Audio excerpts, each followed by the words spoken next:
प्यारे विद्यार्थियों नमस्कार। Study with student YouTube channel पर आप सबका फिर से स्वागत है। आज हमारा टॉपिक है कोशिका संरचना एवं प्रकार्य। आज हम कोशिका के बारे में विस्तार से जानकारी लेंगे।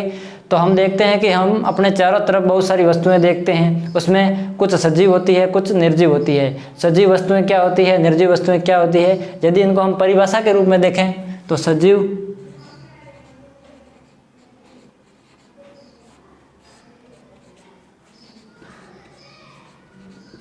वे सभी वस्तुएं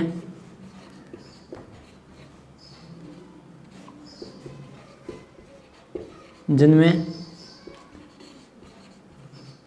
जीवन होता है, अर्थात जो श्वसन क्रिया करते हैं वे सजीव कहलाते हैं।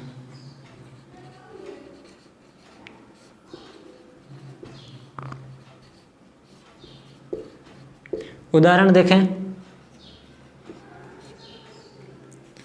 मनुष्य, पौधे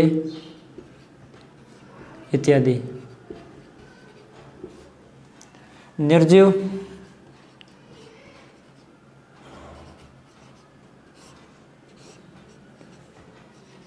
वे वस्तुएं जिनमें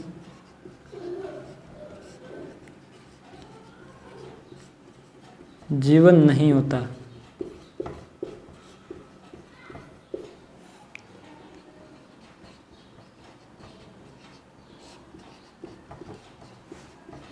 निर्जीव वस्तुएं कहलाती है। वे वस्तुएं जिसमें जीवन नहीं होता, अर्थात वे श्वसन क्रिया नहीं करते, जैसे पेन, पत्थर, बॉक्स इत्यादि।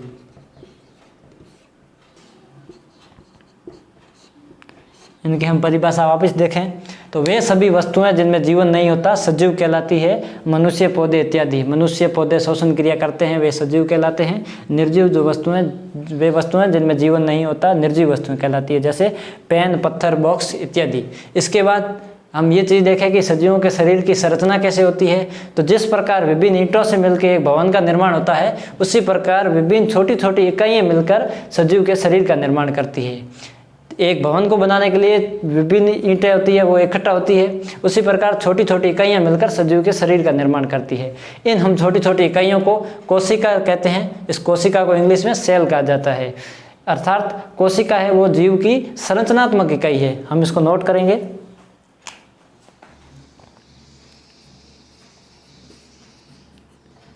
जिस प्रकार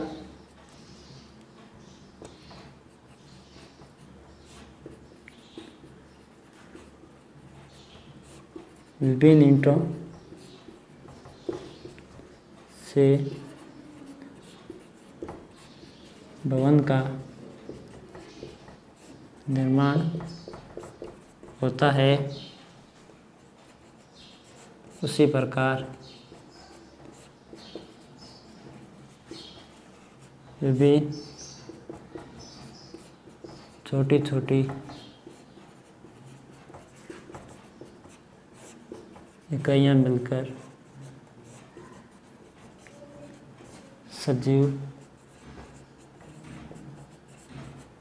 के शरीर का निर्माण करती है। यहाँ ये चीज़ ध्यान रखें, छोटी छोटी इकाइयाँ। इन छोटी इकाइयों को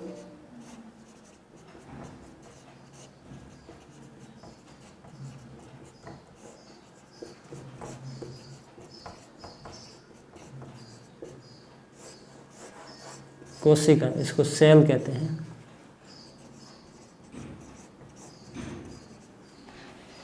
जिस प्रकार विभिन्न ईंटों से भवन का निर्माण होता है, उसी प्रकार विभिन्न छोटी छोटी इकाइयां मिलकर सजीव के शरीर का निर्माण करती है। इन छोटी इकाइयों को कोशिका कहा जाता है। अतः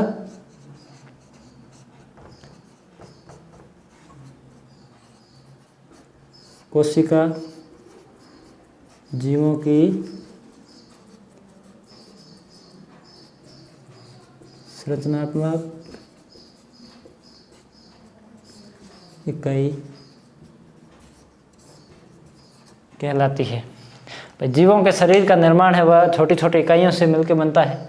तो जिन इनके शरीर का निर्माण अर्थात शरीर की संरचना इन छोटी इकाइयों से होती है, इन कोशिका कहते हैं। अतः कोशिका है वो जीवों की संरचनात्मक इकाई कहलाती है।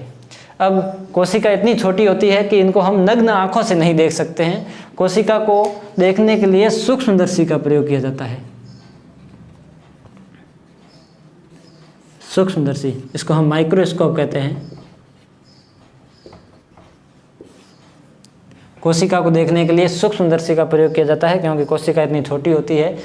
कोशिका छोटी छोटी इकाइयाँ है, वही कोशिका कहलाती है। और ये इतनी छोटी होती है कि हम इनको नग्न आंखों से नहीं देख सकते, अतः इनको देखने के लिए सूक्ष्मदर्शी का प्रयोग किया जाता है। अब हम कोशिका की खोज के बारे में पढ़ें। कोशिका की खोज किसने की थी? रॉबर्ट हुक ने।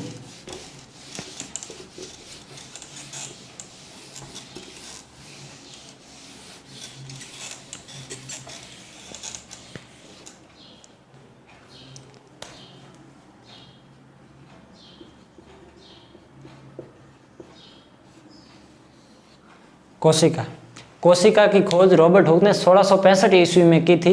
रॉबर्ट हुक ने कॉर्क की स्लाइस का सामान्य सूक्ष्मदर्शी की सहायता से अवलोकन किया था। हमने देखा था कि कोशिका को सूक्ष्मदर्शी की सहायता से देख सकते हैं। तो रॉबर्ट हुक ने कॉर्क की स्लाइस, कॉर्क हमें पेड़ों की छाल से प्राप्त होता है, कॉर्क की छोटी छोटी स्लाइस काटी, उन स्लाइसों को सूक्ष्मदर्शी की सहायता से जब अवलोकन किया तो उन्होंने देखा कि प्रत्येक स्लाइस में विभिन्न प्रकार के बक्से स्थित है और उन्हें यह बक्से मधुमक्खी के छत्ते की तरह दिखाई दिए।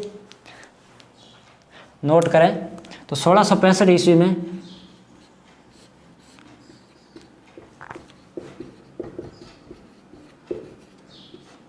रॉबर्ट हुक ने कोशिका की खोज की थी।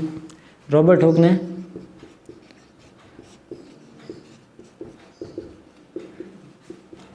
कॉर्क की स्लाइस में छोटे छोटे विभिन्न बक्से देखे।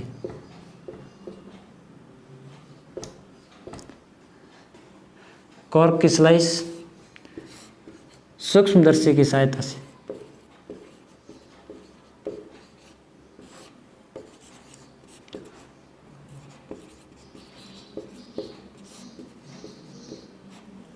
रॉबर्ट हुक ने कॉर्क की स्लाइस, कॉर्क हमें पेड़ों की छाल से प्राप्त होता है,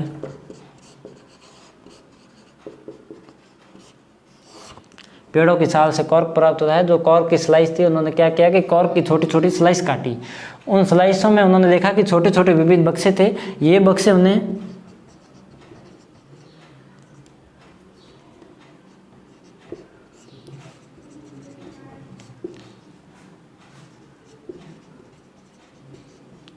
मधुमक्खी के छत्ते के समान दिखाई दिए।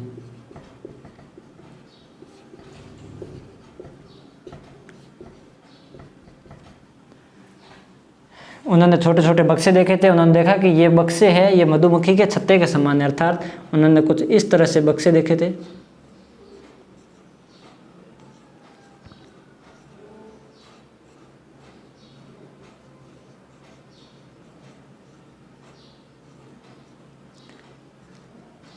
सेम मधुमक्खी के बक्से के समान, मधुमक्खी के छत्ते के समान, सॉरी। इस तरह से उन्होंने कॉर्क की स्लाइस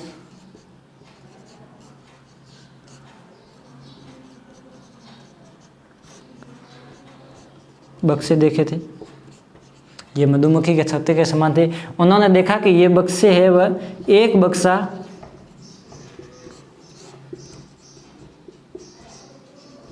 दूसरे बक्से से एक दीवार से अलग था, अर्थात एक बक्सा है वह दूसरे बक्से से एक दीवार के द्वारा अलग था। वास्तव में उन्होंने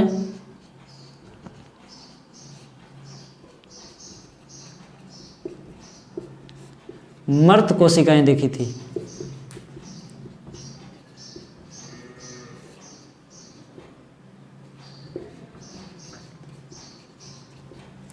इसको हम वापस देखें तो कोशिका की खोज 1665 ईस्वी में रॉबर्ट हुक ने की थी। रॉबर्ट हुक ने कॉर्क की स्लाइस, कॉर्क हमें पेड़ों की छाल से प्राप्त होता है, सूक्ष्मदर्शी की सहायता से उन्होंने अवलोकन किया था। तो उन्होंने देखा कि कॉर्क की स्लाइस में छोटे छोटे बक्से हैं, ये बक्से उन्हें मधुमक्खी के छत्ते के समान दिखाई दिए। अब एक बक्सा है वह दूसरे बक्से से एक दीवार की तरह अलग था। वास्तव में उन्होंने मर्द कोशिकाएं देखी थी। इसके बाद हम देखें कि सजीवों में जो कोशिकाओं की संख्या है वह कितनी है। तो सजीवों में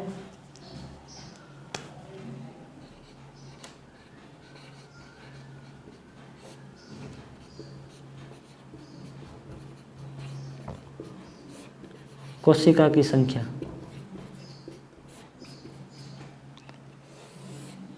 सजीव जैसे मनुष्य, एक लंबा वृक्ष, या हाथी की बात कर लें,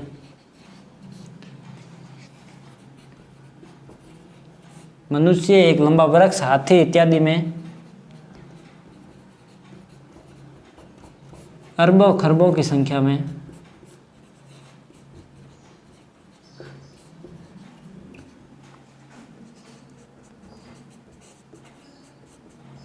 कोशिकाएं होती है। कोशिकाएं छोटी छोटी इकाइयां हैं। मनुष्य, लंबे वृक्ष या हाथी की बात करें तो इनमें अरबों खरबों की संख्या में कोशिकाएं पाई जाती है। अब अरब और खरब के संदर्भ में मैं बता दूं, 100 करोड़ एक अरब के बराबर होता है और 100 अरब एक खरब के बराबर होता है। गणितीय रूप से भी जानकारी ले लेते हैं कि सजीवों में कोशिकाओं की संख्या है वह अरबों खरबों की संख्या में होती है। प्रत्येक कोशिका की आकृति और आकार है वह अलग अलग होता है। कोशिका की आकृति और आकार अलग अलग होता है, सबका आकार एक समान नहीं होता है। अब इसके बाद हम बात करें कि बहुकोशिकीय जीव क्या होते हैं, एक कोशिकीय जीव क्या होते हैं। बहुकोशिकीय जीव क्या होते हैं? बहुकोशिकीय जीव वे जीव जिनमें एक से अधिक कोशिकाएं पाई जाती हैं। सीधी बात है भाई कि जिसमें एक कोशिका पाई जाती है वह एक कोशिकीय जीव और एक से अधिक कोशिकाएं पाई जाती है वे बहुकोशिकीय जीव। हम उनकी परिभाषा नोट करेंगे यहाँ।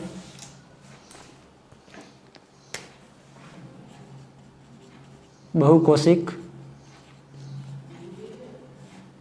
जीव, बहुकोशिक जीव की बात करें तो वे जीव जिनमें एक से अधिक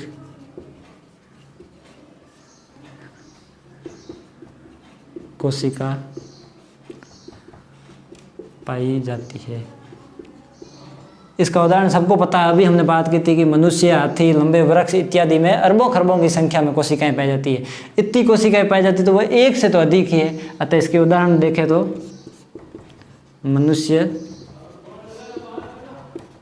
पौधे इत्यादि वे जीव जिनमें एक से अधिक कोशिकाएं पाई जाती है बहुकोशिक जीव कहलाते हैं। उदाहरण की बात करें तो मनुष्य, पौधे इत्यादि। अब यदि बात करें एक कोशिक जीव की,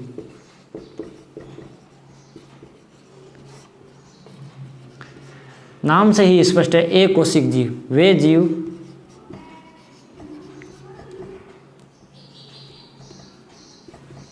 जिनमें एक कोशिका पाई जाती है।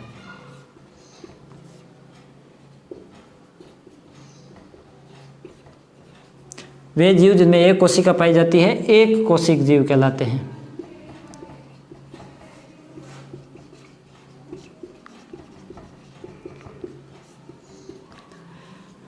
उदाहरण की बात करें, एक कोशिक जीव के उदाहरण बहुत ही महत्वपूर्ण है, याद रखें। एक अमीबा, पैरामीशियम इत्यादि। एक कोशिकीय जीव में दो नामों को आप अच्छी तरह याद रखें क्योंकि बहुत ही महत्वपूर्ण सवाल है। एक कोशिकीय जीव जिनमें एक कोशिका पाई जाती है वो एक कोशिकीय जीव कहलाते हैं। उदाहरण की बात करें तो अमीबा, पैरामीशियम इत्यादि। अब हम अमीबा और पैरामीशियम को विस्तार से पढ़ेंगे।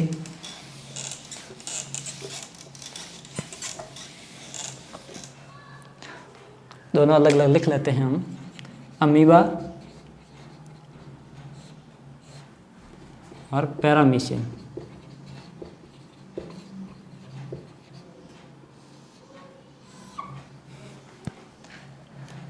इनके संदर्भ में बात किया जाए तो अमीबा आकृति अनिश्चित होती है,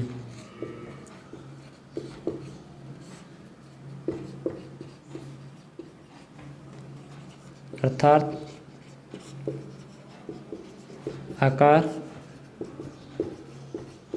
बदलता रहता है।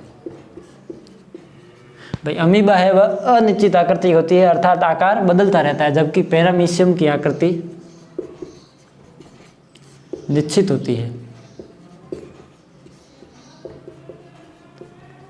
अमीबा का आकार अनिश्चित है। जरूरी नहीं कि हम अपने पाठ्य पुस्तक में जो चित्र बना है वही बनाएं, क्योंकि अमीबा की आकार अनिश्चित होता है, हम किसी भी प्रकार का चित्र बना सकते हैं। पैरामीशियम की आकृति निश्चित होती है, जूते के समान जो दिखाई देती है उसी प्रकार ही बनाना पड़ेगा।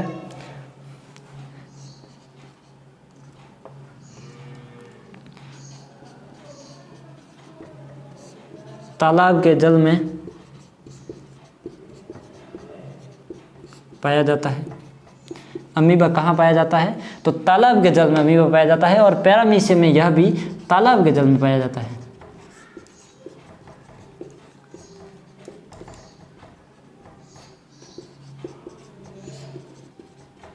अब यदि हम इनके चित्र की बात करें तो अमीबा का आकार हम किसी भी प्रकार से बना सकते हैं।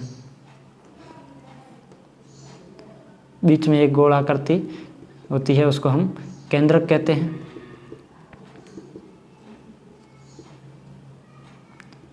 अमीबा की आकृति कुछ इस तरह होती है। जो इसमें ये अंगुली नुमा उभरे हुए भाग है, इनको हम पादाब कहते हैं, और बीच में जो गोल वर्ताकार है इसे हम केंद्रक कहते हैं।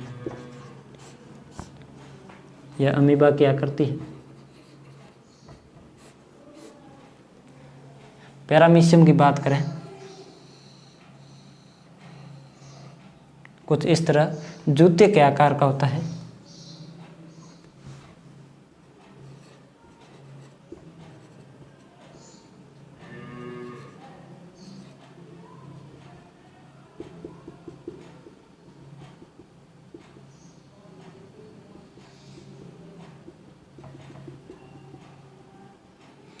हम अपनी इच्छा अनुसार इसका चित्र नहीं बना सकते। पैरामीशियम है, इसमें यह केंद्रक है,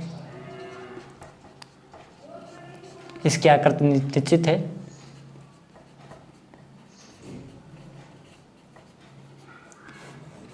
अमीबा को हम किसी भी प्रकार से बना सकते हैं। याद रहे कि जो ये मुख्य शरीर है, इससे जो बाहर की तरफ उभरा हुआ भाग है,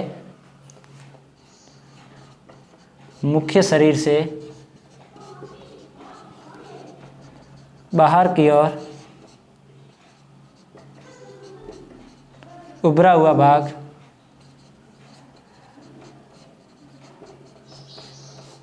क्या कहलाता है? पादाब कहलाता है। याद रखें कि जो अमीबा का शरीर है, इसका जो मुख्य शरीर से बाहर उभरा हुआ जो ये भाग दिखाई दे रहा है, इसको हम पादाब कहेंगे, और बीच में जो वर्ताकार आकृति है यह केंद्र कहलाती है। पैरामीशियम की आकृति निश्चित है, यह तालाब के जल में पाया जाता है। इसके बाद ये एक कोशिका में बात करें तो एक बात हम और कर लेते हैं। मनुष्य के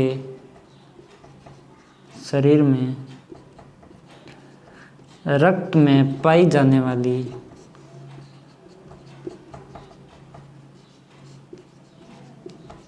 श्वेत रक्त कणिका, श्वेत रक्त कणिका WBC, वाइट ब्लड सेल्स, मनुष्य के शरीर में रक्त में पाई जाने वाली श्वेत रक्त कणिका भी एक कोशिकीय है। WBC है वह एक कोशिका है, और अमीबा है वह एक कोशिकीय जीव है।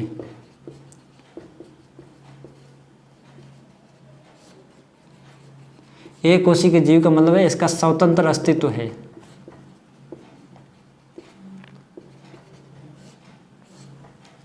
मनुष्य के शरीर में पाई जाने वाली WBC श्वेत रक्त कणिका है वह एक कोशिका है, और अमीबा है वह एक कोशिकीय जीव है जिसका स्वतंत्र अस्तित्व पाया जाता है। अमीबा की आकृति अनिश्चित होती है, आकार बदलता रहता है, तालाब के जल में पाया जाता है, कुछ इस तरह से आकृति है। हम परिवर्तित भी कर सकते हैं कि जरूरी नहीं कि आप यही याद रखें। पैरामीशियम में आपको यह आकृति याद रखनी पड़ेगी, आपकी पाठ्य पुस्तक में दे रखी है, आप उसे अच्छी तरह समझ सकते हैं। आकृति इसकी निश्चित होती है, तालाब के जल में पाया जाता है। इसके बाद हम अगले और पॉइंट की बात करते हैं। इसको मैं रिमूव कर लेता हूँ।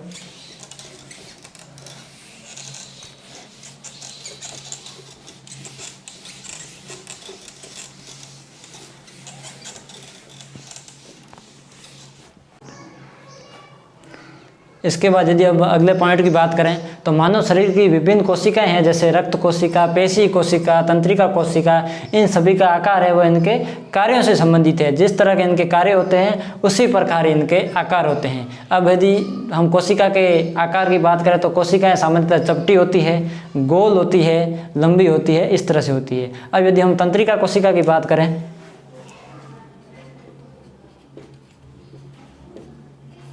तंत्रिका कोशिका यह सामान्यतः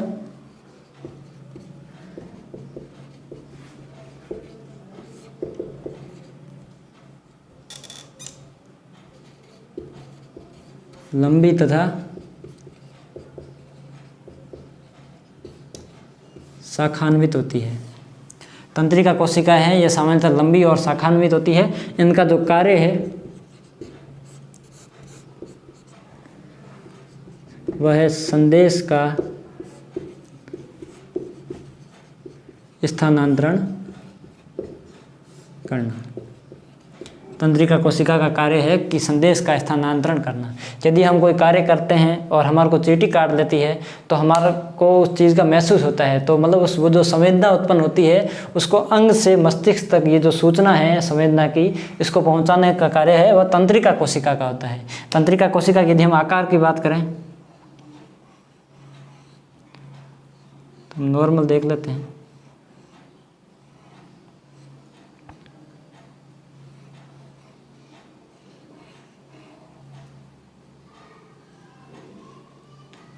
कुछ इस तरह शाखान्वित होती है।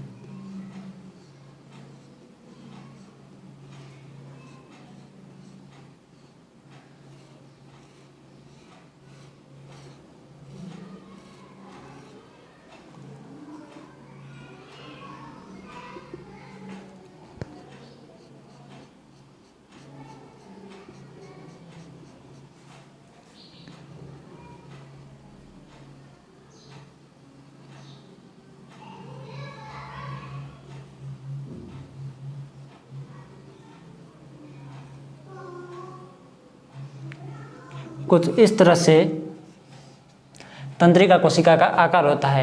यह लंबी तथा शाखान्वित है, हमें चित्र से स्पष्ट है, और इसका कार्य है संदेश का स्थानांतरण करना। तंत्रिका की कोशिका के बाद हम यदि बात करें रक्त कोशिकाएं, तो रक्त कोशिका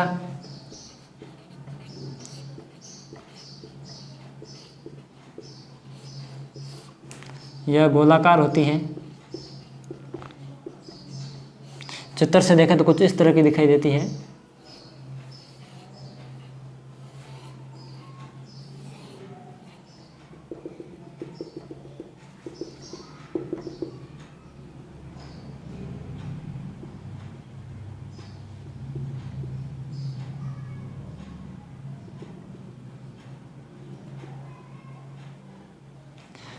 ये रक्त कोशिका है वह कुछ इस तरह से दिखाई देती है, हमें गोलाकार रूप में दिखाई देती है। तंत्रिका कोशिका की बात की है, रक्त कोशिका की बात कर ली है। अब यदि हम पेशीय कोशिका की बात करें तो तर्क रूप में होती है, वह चपटी होती है। पेशीय कोशिका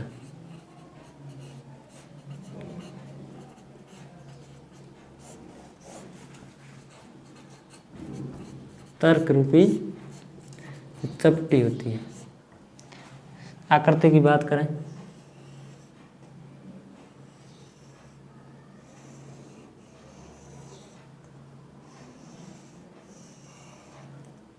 कुछ इस तरह से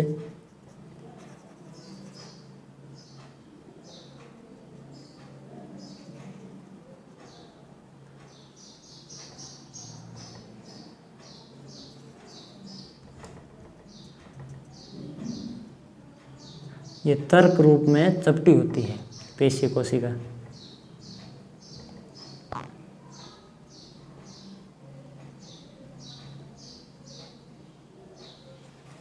कुछ इस तरह से हमें पेशी कोशिकाएं दिखाई देती है, रक्त कोशिकाएं इस तरह दिखाई देती है और तंत्रिका कोशिकाएं इस तरह दिखाई देती है।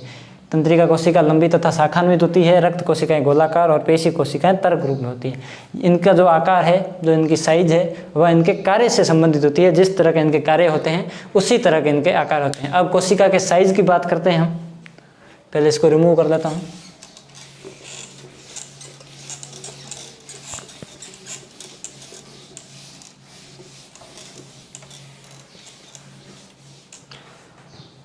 अब यदि हम कोशिका के साइज की बात करें तो कोशिका की जो साइज है, सजीवों में इसकी साइज है वह 1 मीटर का 10 लाखवां भाग होता है। सजीवों में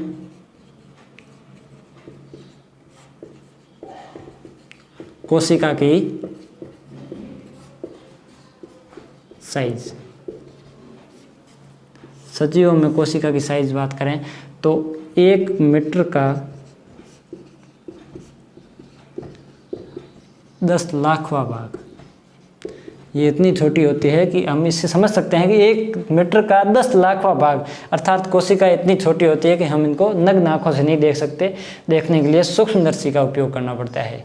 अब कुछ कोशिकाएं हैं वो थोड़ी लंबी होती है, उनको हम सेंटीमीटर में नापते हैं, देख सकते हैं नग्न आँखों से, जैसे तंत्रिका कोशिका आदि।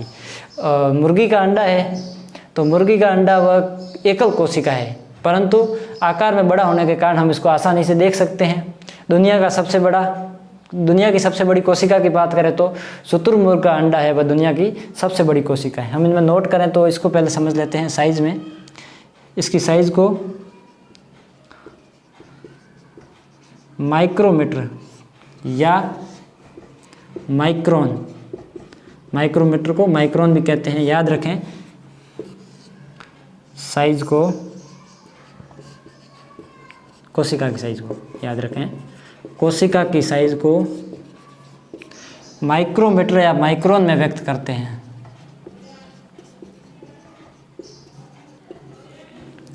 एक माइक्रोमीटर बराबर 1/10 लाख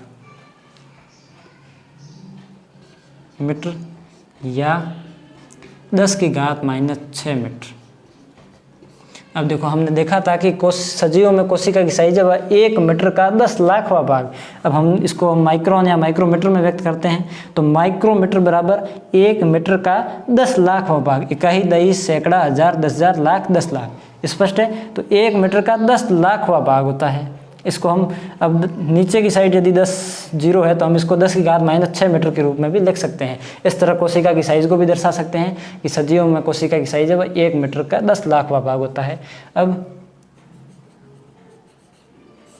मुर्गी का अंडा एकल कोशिका है, परंतु हम इसको आंखों से देख सकते हैं क्योंकि इसका साइज है वह बड़ा होता है। और सबसे महत्वपूर्ण है, कई बार पूछा जा चुका है, दुनिया की सबसे बड़ी कोशिका।